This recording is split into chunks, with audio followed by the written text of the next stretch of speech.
l'école de la vie, en cette soirée du 11 mai 2023, les membres, coachs et sympathisants du FIAD à Lomé se sont réunis pour apprendre davantage et se recharger en vibrations positives. Cette rencontre qui s'annonce toute particulière est coordonnée par le président du FIAD Monde, le coach Patrick Armand-Pono. Je voudrais dire à tous ceux qui sont venus nous visiter ce soir de bien vouloir prendre date, car ce jour va symboliser ou encore dans leur vie à eux et dans la nôtre une nouvelle dimension. Pour démarrer, les élus de ce soir revêtent un ton solennel pour rendre hommage à la nation togolaise et au FIAD Monde, guidés respectivement par les coachs Kofi Banyabana, comptable gestionnaire, et Wilfried Semedo, cadre dans une compagnie d'assurance.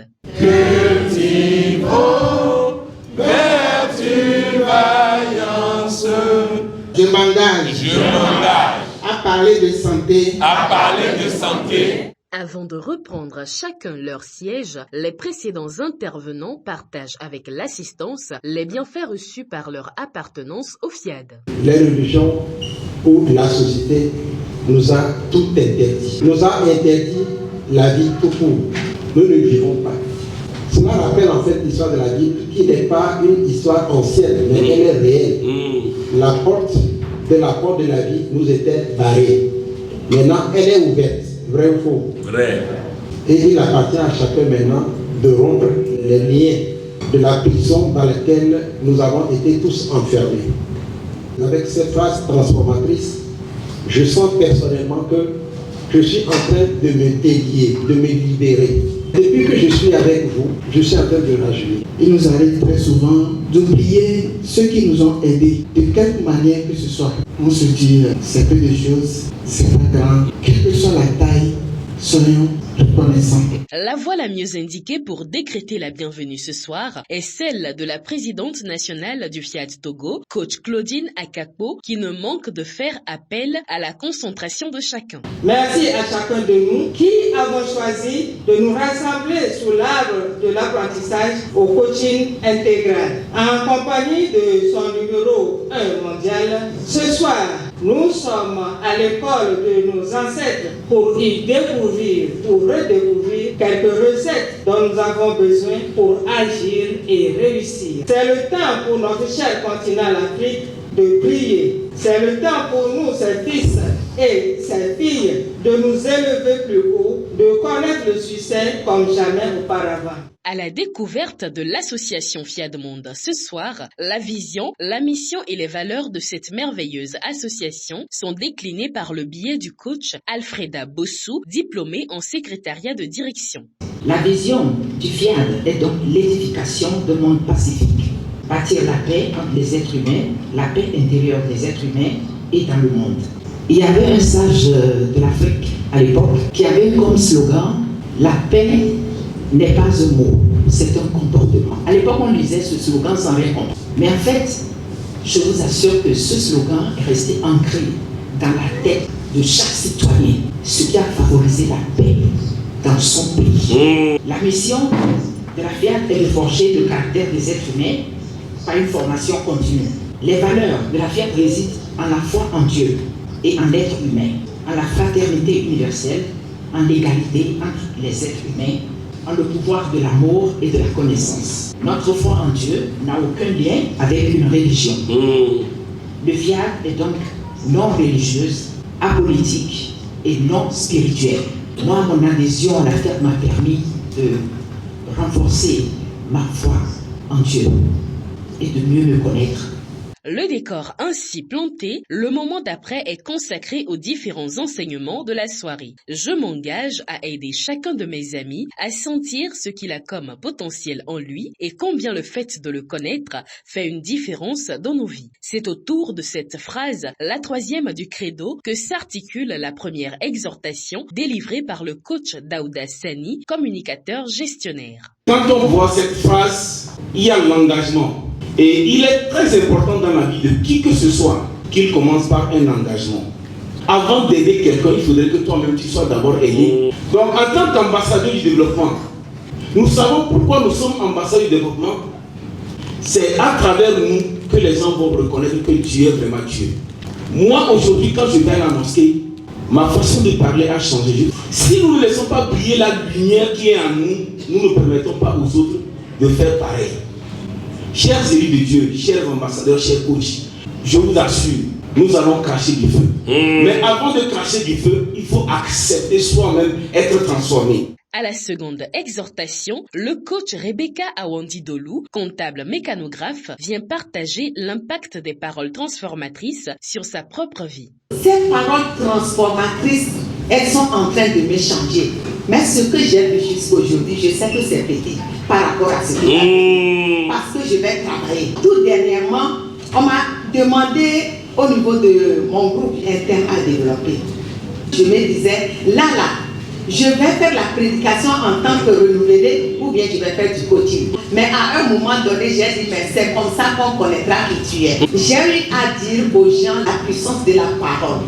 Et je leur ai dit, je ne parle pas de la parole que nous lisons dans la Bible, mais je parle de la parole qui sort de ta bouche chaque jour. Parce que Dieu a dit, ce n'est pas fini. Tu es là pour remplacer Dieu, tu continues par parler et la parole qui sort de ta bouche a la même puissance que celle qui est sortie de la bouche de Dieu. À la fin, je me demandais si vraiment c'était moi. Oui, c'est ce que le coach Patrick Armand Pognon est en train de faire en chacun de nous. Chaque fois que cet homme ouvre la bouche et dit quelque chose, je réfléchis profondément et cela me transforme. Parce que le fait qu'il revienne sur son passé, ce qu'il a été, d'où il vient, et aujourd'hui nous le voyons comme ça, vraiment ça instruit. Et ça permet à tout le monde, où que tu sois, de dire c'est possible d'arriver où tu veux. Cette communication suscite un renchérissement du maître de cérémonie. Chaque fois que l'un d'entre nous ouvre la bouche, le monde est recréé. Oui, nous avons le pouvoir. Et pendant longtemps, moi aussi, j'ai cessé d'utiliser le pouvoir. Comme on l'utilisait dans le temps. Vous avez le pouvoir. Nous devons être permanemment en train de recréer un monde de paix, de joie, de bonheur, de prospérité, de santé, de longévité, tout le temps dans notre vie. À l'école de nos ancêtres est le thème à l'honneur cette semaine. Pour le décortiquer, qui de mieux que le numéro 1 mondial du coaching lui-même, le coach Patrick Armand Pognon. À l'école de nos ancêtres, il y a la vraie connaissance, la connaissance de la vie. Chacun de nous ici, qui avons eu des difficultés en couple, dites-moi la vérité, nous n'avons pas appliqué l'éducation de nos parents. Notre éducation aujourd'hui, y compris moi, n'est pas l'éducation que nos parents ont reçue de leurs parents. Et nos parents ont reçu de leurs parents qui ont reçu de qui? De Dieu directement. Lorsque Dieu voulait prendre retraite ou congé si vous voulez, il n'y avait que nos ancêtres. Il leur a donc passé service, donné les connaissances.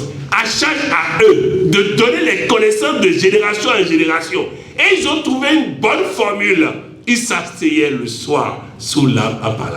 Madame vient, les dames viennent et il dit voici ce que je veux partager avec les enfants. Ah papa, si tu partages ça avec les enfants là, ils vont te suivre mais ils vont rien capter. Parce que ce que tu dis là, c'est trop compliqué pour eux.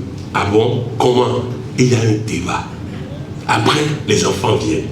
Papa ne dit pas, vous devez. Jamais nos parents n'ont joué le dictateur.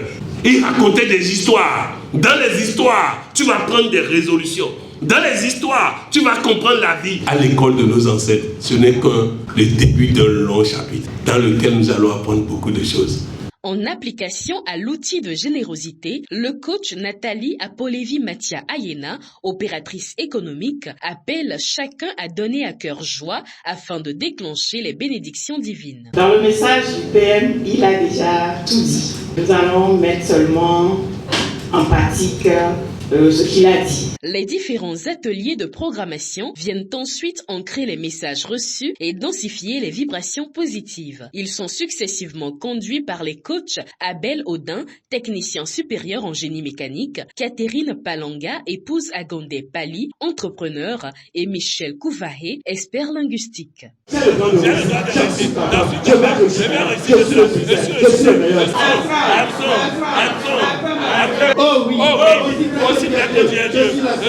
Permettant à chacun de se revigorer, les privilégiés de ce soir se font servir le cocktail, étape qui met fin à cette merveilleuse soirée.